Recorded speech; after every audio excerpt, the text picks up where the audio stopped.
Now broadcasting from his hidden bunker and fully stocked bar, it is the Saturday Report with Colt Sebastian Taylor. Thank you, and welcome once again, my friends, to the Saturday Report with me, Colt Sebastian Taylor, adventurer, entrepreneur, and amateur cardiologist. And welcome to AWSM Radio, an independent digital-only radio station that plays today's best music, old school classics, along with a rotating cast of all-star DJs. AWSM Radio focuses on mainstream artists, independent artists, along with a variety of interesting talk and music shows throughout the day. All we do is entertain, inspire, and inform. And my friends, I want you to engage with me. I want you to be part of the conversation. I want you to be part of the show. So, find me on the Twitter, on the Instagram, on the Rizzle, at Colt S. Taylor, and catch up with everything that I'm doing day in, day out, week in and week out at ColtSebastianTaylor.com. It should be bookmarked. Visit every morning, every evening, and then you'll be completely updated with all things Colt Sebastian Taylor. All right, my friends, let's get started with this week's Saturday Report. Before we get into the news this week, as you may have guessed, if you're a long-time listener, I do not sound my golden voice self. I've been a wee bit sick this week, had a bit of a head cold, sore throat. No, it's not the COVID. I've got the vaccine, so it's not the COVID. Just because the pandemic is going on doesn't mean all the other viruses and bacteria out there are taking, the summer off. They're still out there. So, if you hear me squeak every once in a while, if I sound very deep and hoarse and whatnot, it's because I'm still not 100%. And the AWSM management says, Colt, you do too much. Colt, you're fantastic. Colt, take the week off. And I said, no, I have to be here. I have to be here for my fans. Fan or fans, at least 1 to 1,000 or 1 million fans out there. Between those two numbers, they need me here. So, if I don't sound my best, I apologize, but I'm going to do my best to give you the greatest Saturday report this particular Saturday at this particular time possible. So, we're going to get through it. But before I also move on, want to give a special shout out to regular listener Woogie, the Woogster. She calls in all the time, wants updates on stories. She has not been feeling too well this week. So go to a few doctors, get the old ticker checked out, whatnot. Maybe a change of oil. I don't know. She's a wonderful grandmother, but I heard that she was not feeling good. So on behalf of the entire staff of the Saturday Report with Colt Sebastian Taylor, all 600 people working behind the scenes to make this show work, we hope that the Woogster, Woogie, makes a quick recovery and will be bothering me again soon for updates on stories that I cover here every Saturday. In closing, before we move on to our first news story, Hyundai still stinks. I haven't forgotten about you, Hyundai. I'm just too sick to care this week, but as soon as I feel better, I'm going to be back on you real soon. Real soon. Our first story this week actually goes out to Woogie, because she often is asking for updates about this. It's about Lady Gaga and her adorable bulldogs, prized bulldogs, French bulldogs, expensive bulldogs. As you may remember from earlier this year, her professional dog walker, because she's Lady Gaga, she goes out and about, she can't bring her dogs everywhere, was attacked and shot several times, almost died, and 2 of her 3 dogs were dog-napped. And there was a lot of thought about what this was all about. Was she targeted? Was this because she sung at the inaugural? It was a very, very strange and brutal story. Like I said, the dog walker almost died. And he got shot a bunch of times. He's making recovery, was released from the hospital. Lady Gaga offered a $500,000 reward for the return of the dogs, no questions asked. And wouldn't you know it, a few days later, a lady found the dogs tied up to the pole, recognized the dogs, called Lady Gaga, and said, hey, found your dogs. And she was very thankful, and the police said, hey, listen, before you cut someone a check for $500,000, let's just fully investigate this, make sure this is all on the up and up. Well, days passed, weeks passed, and there's been arrests there has been arrests. 5 people have been arrested, including the woman who turned the dogs in. Yes, she's not getting any of that money. She was involved in the crime all along. And I'll tell you what, I have to say, I'm trading some messages with Woogie, who's very interested in the story. She said, "Oh, I bet the woman who found her, I bet she was involved all along. Mark my words," called Sebastian Taylor. And you know what? She was right. So it turns out, Lady Gaga was not targeted specifically. Her dogs were. Apparently this was part of a dog kidnapping ring where these dogs, these French bulldogs, can be sold on the black market between $5,000 and $10,000. Right? Crazy. So these 3 fellers are kidnapping dogs, whatnot. Shot the guy. Heard on the news that these were Lady Gaga's dogs. Obviously, we can't sell them now, but then inherited, hey, wait a second, $500,000 reward.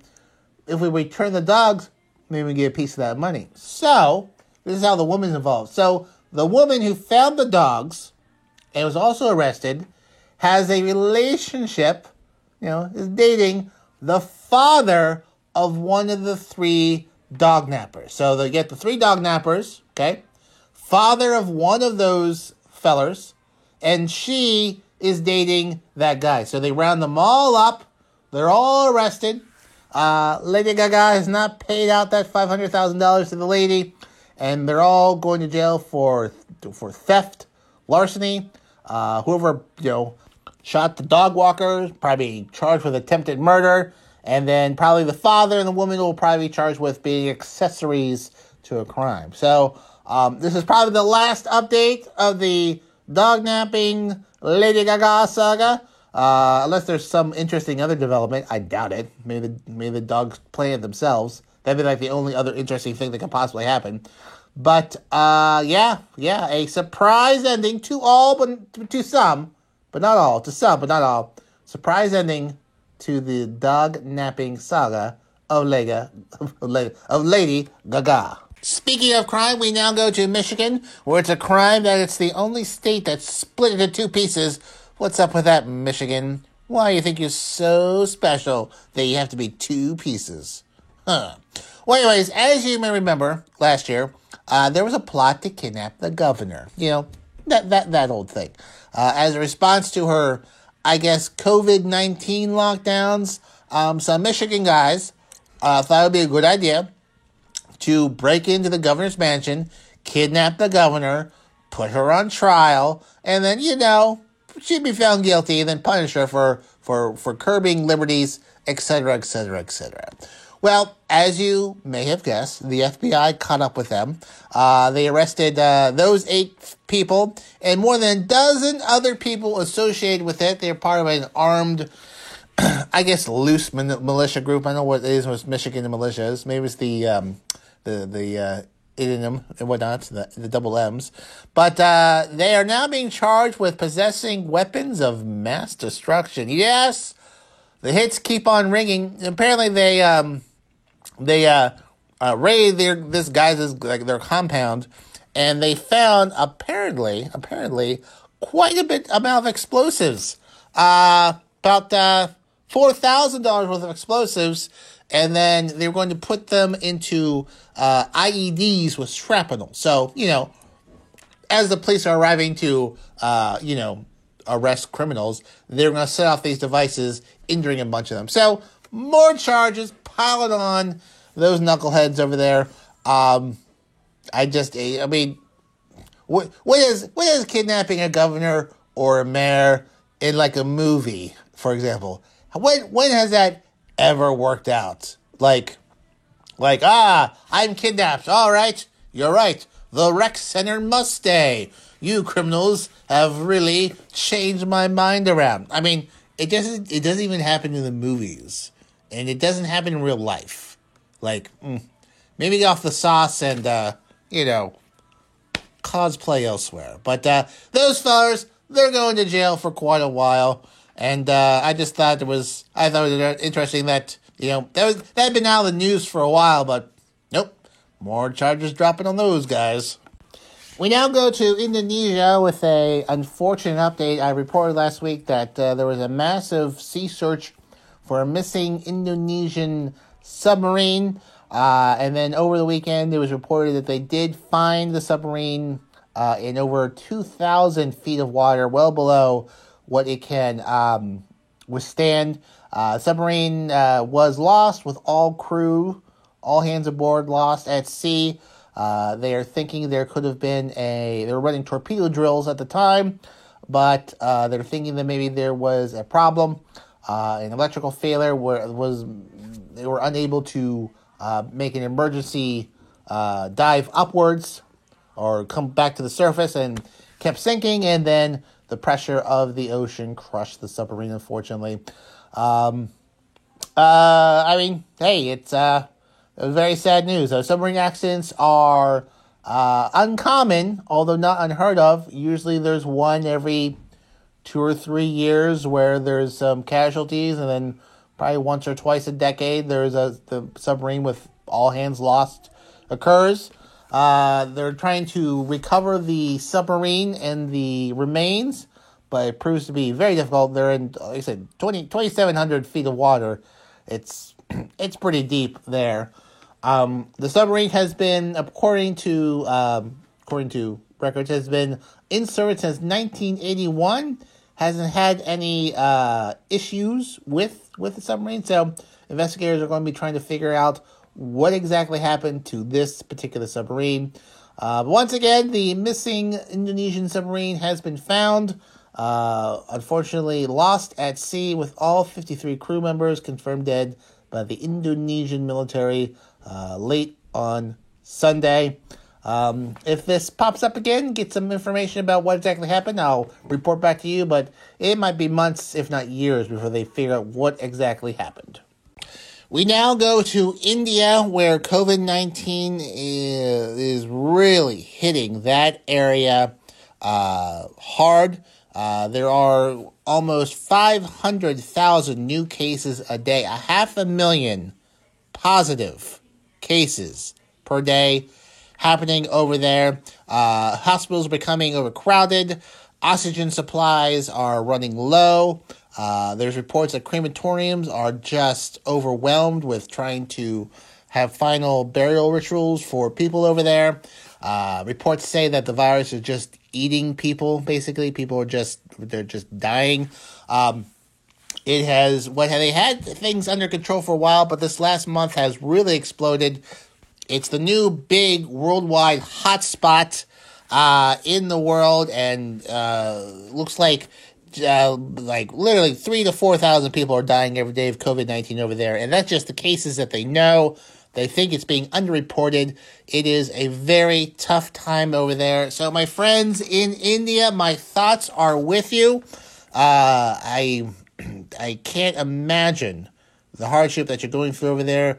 I want you to know that we're all thinking about you, keeping you in our thoughts. And I've pulled up this to share with all my friends around the world, here in the United States and elsewhere. If you want to help India, here are some places where you can help them during their COVID-19 crisis. There is Care India. It's a non-profit focused on alleviating poor and social injustice in India, taking donations to provide PPE equipment for healthcare workers. There is the Association for India's Development. It is a U.S.-based charity that partners with nonprofits in India, also providing food and PPE equipment. UNICEF, supporting India's healthcare frontline workers with supplies like PPE equipment. The International Medical Corps is working with its partners on the ground to determine critical needs, is currently accepting donations to provide medical care and supplies. Let's see here. The Youth Feed India and Helping Hands is delivering ration kits to residents affected in Mumbai, a coronavirus hotspot. Each kit has enough rice to feed a family of 4 up to 15 days. Keto is a fundraising platform in Mumbai, accepting donations to purchase 3,000 oxygen concentrators. And also, there are a variety of personal GoFundMe pages to support various families. And anyways, listen, I'll look those places up online.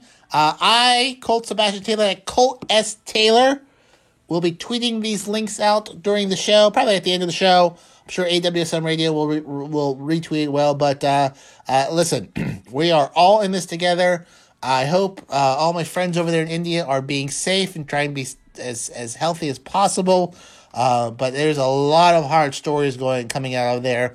I think the hardest one that I saw was these two sons who had their deceased mother on a motorcycle between them, taking her home to the crematorium just because there's no ambulances available. So that is how bad things are over there in some areas. I'm sure in some areas it's not as bad, but some areas are being hit very, very hard. They definitely need your help, my friends. So check out the links. I'll be posting them. Colt S. Taylor, AWSM Radio will probably be retweeting them as well. If you can help. But at the very least, send all of your thoughts and prayers over there. They definitely need everything they need over there to sort of wrangle in this COVID-19 pandemic they're suffering over there. Keeping with COVID-19, we now go to Miami, where a school is no longer employing and firing anyone who gets the COVID-19 vaccine. They're asking people to hold off on getting the vaccine until there's quote-unquote more research, and anyone who gets it is not allowed to work at the school. It's called the Center Academy. Apparently, they sent out an email saying there are reports of women being impacted by this vaccine, and even those who haven't had the vaccine getting symptoms from people who did have the vaccine, although that there is absolutely no evidence to support that whatsoever. This is a private school. I don't believe it's certified to be a school. It's just like the Learning Academy or whatever. And it's stupid. Holy moly, so stupid. And the the law on whether they can fire someone or not is actually pretty open. You can pretty much fire anyone you want to if they're a private organization for any reason. But most experts have been trying to figure out if employers can require vaccines. There really hasn't been too much research on employers requiring you not to have a vaccine. But, there's probably some folks there who read some email off of Facebook and said, you know what? I'm going to trust this random Facebook post from this one guy who posts memes all day long rather than actual science. So hopefully this is an isolated case, but oof. If I knew a business says, listen, folks, I guarantee you no one in here is vaccinated, so come shop with us, I'd be like, you know what? I think I'll pass. And go to somewhere where, science is a thing. So this is the, what's the name of this dumb place again? The Center Academy. It's not even a very clever name for an academy that's supposed to teach people. I mean, if you're not teaching people, you probably should be like teaching facts, just saying. So, what a bunch of maroons in Miami. Now, what I think that place with the employees they need some good music to fix the cobwebs in their mind. They need a great DJ. They need my pal DC, who lives in South Florida, but if they can't, hook him in for a personal appearance, they can listen to him. Listen to him right here on AWSM Radio. DC live in effect. DC is our in-house DJ. He is mixing it up every Friday night at 9 p.m., Sundays at 10 p.m. You don't want to miss out while he's smashing it on the ones and twos, kicking the beats from his South Florida compound. I mean, he is the person to go to. So I bet if those guys were listening to them, be like, oh my goodness, the music has enlightened us. DC, you have made us see the ways. Our previous policy was silly. Now we're going to get the vaccine and listen to you. DC, live in effect, Fridays at 9 p.m., Sundays at 10 p.m., right here on AWSM Radio.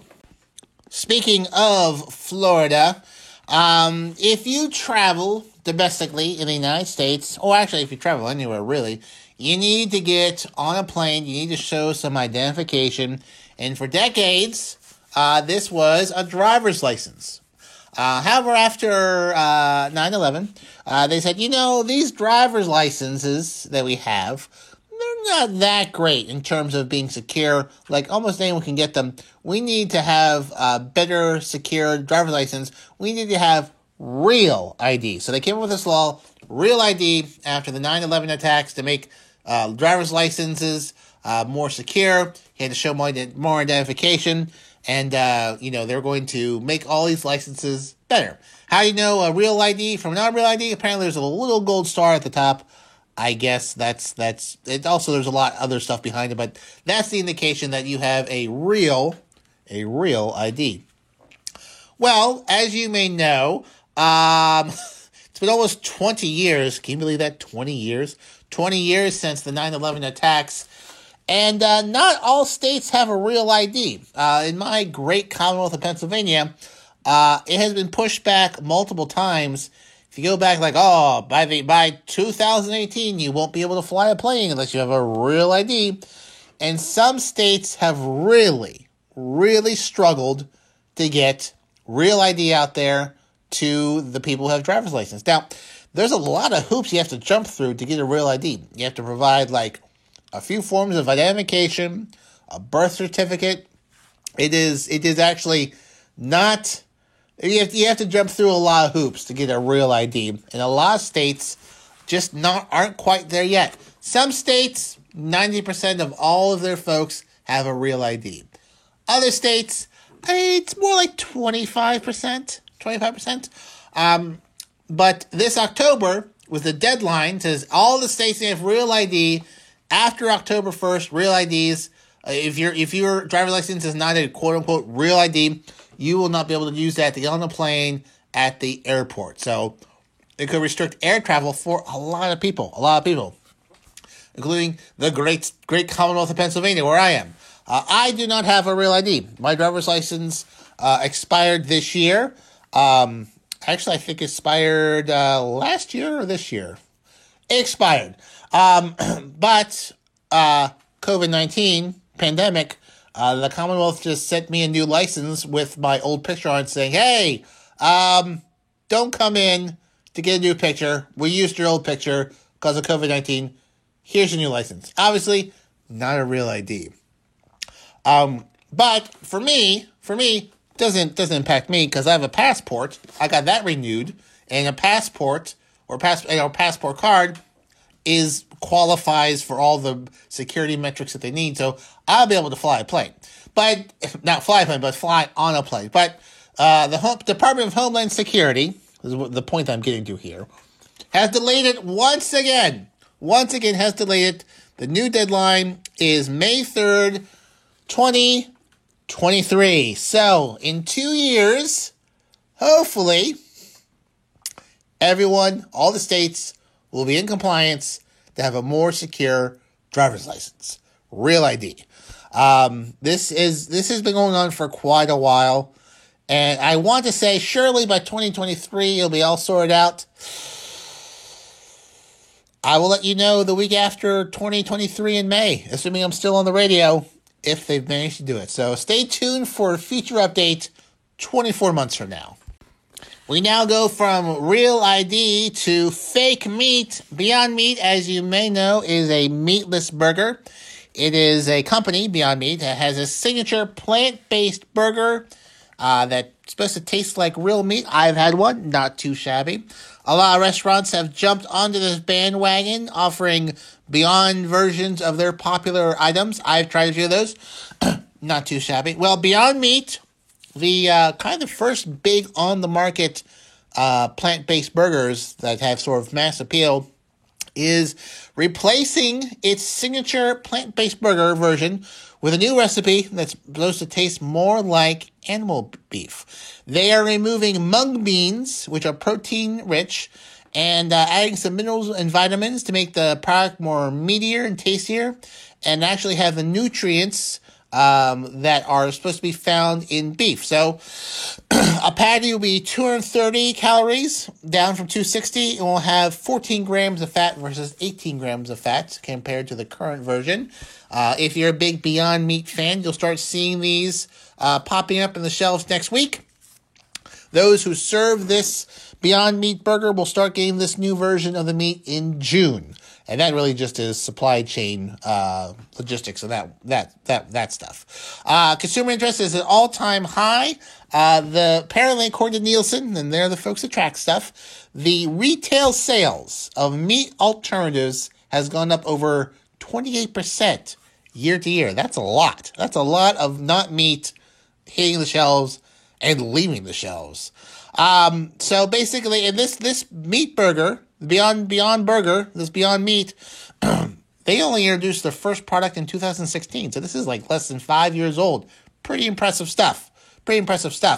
And they think it's the best version of the burger they've done yet. They are also, the Beyond Meat people have also have a joint deal with Pepsi to distribute drinks and snacks with plant-based protein. And they also have a partnership with McDonald's and Yum Brands, which is pretty, they've made some deals. They definitely have made some deals. Then the Yum restaurants, the Yum Brands, you're like, oh, Yum. I've never eaten a restaurant on Yum. You probably have. Yum is kind of an umbrella organization that has KFC, Pizza Hut, and Taco Bell under its brand. So if you want to get some, apparently, there'll be $5.99 for a 2-pack, $9.99 for a 4-pack, or 1 pound of ground beef for $9.99.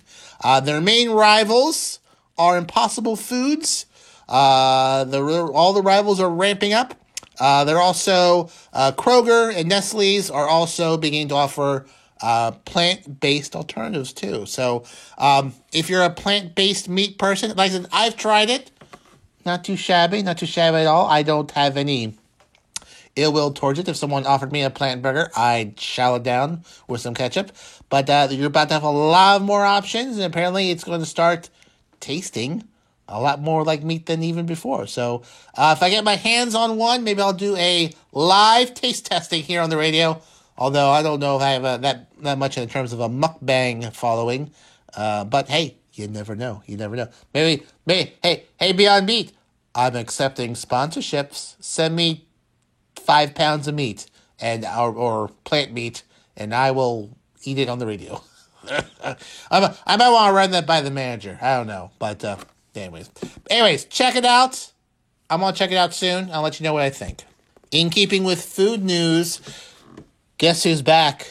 After a long absence, once thought defeated, has returned from the netherworlds to plague this land of ours, the Noid. Yes, avoid the Noid, my friends. Now, if you are under the age of, let's say 30 or 25, you probably have no idea what I'm talking about. Back in the 80s, Domino's had a character. It was a villain, really, called the Noid. Avoid the Noid.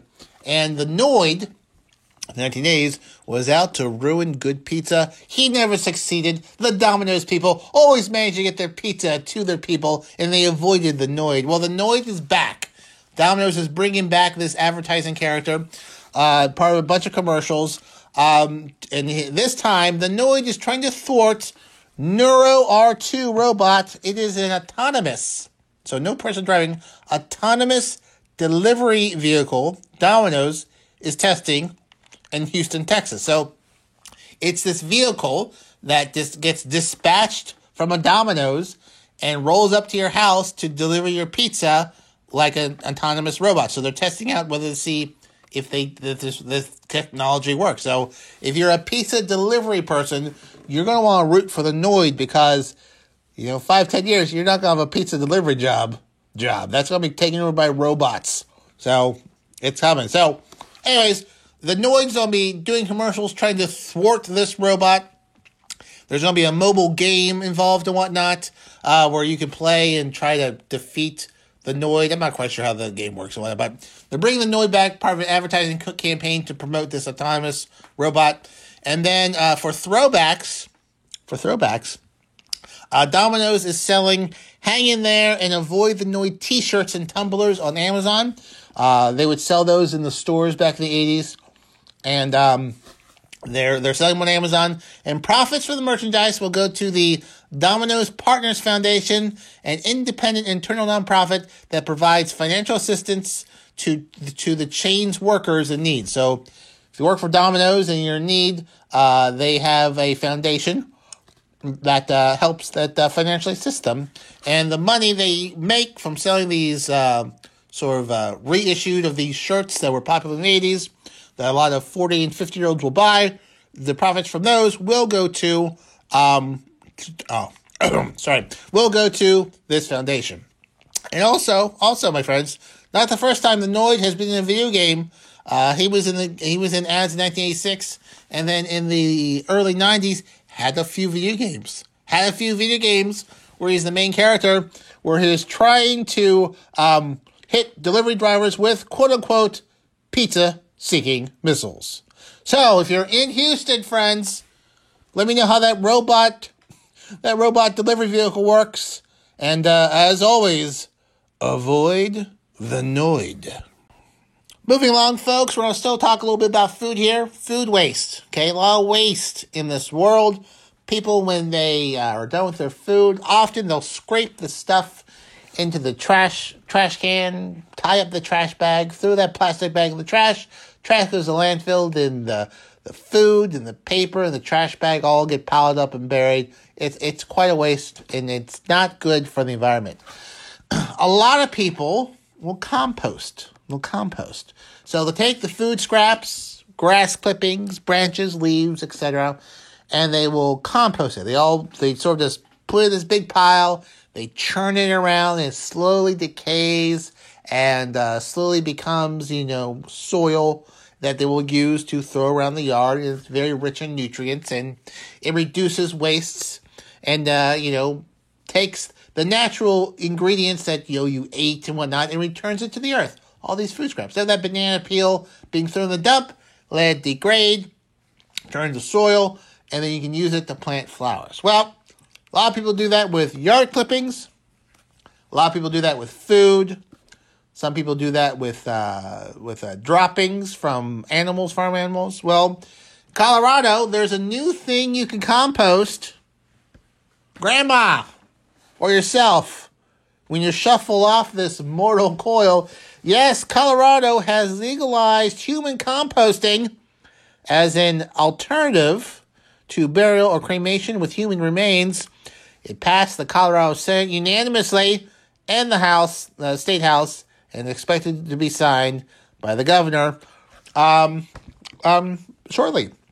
So they say, it's someone's right to do what they want to do with their body after they depart. They can dispose of it. And this is something that they can do now. It's called natural reduction. So basically, they put the remains in this bag that speeds up decomposition and whatnot. They're basically, you just can't do this at your house. You just can't dig a hole, throw a person in there, and I'm composting. That's not how it works. Also, the soil that's created from the human composting cannot be sold to anyone else and cannot be used to bring food. And also, you can't, commingle remains together without the permission of those people who used to be alive and whatnot. Those are the rules. So, can't compost your uncle and then grow corn and says, boy, this really tastes like Phil. No, that's not a thing. But basically, you can do that. So, human composting, also known as natural organic reduction, it takes about 4 weeks to do. Not that long at all. And it involves placing the body in a vessel with wood chips, straw, and material, and rotating the body every so often. Apparently, the process is very similar to livestock composting, which is done, and it turns the person into odorless soil who can then be given back to the family. So much like cremation, where you cremate somebody and they give you like a little urn of their remains that you can, spread as you with, do what you want. I guess they give you a bucket or a container of soil that you can then use and then plant plants with it. You can't grow anything, can't sell it, but this is now a thing in Colorado, and so there'll be some human composting businesses. I bet they'll have like some clever names, like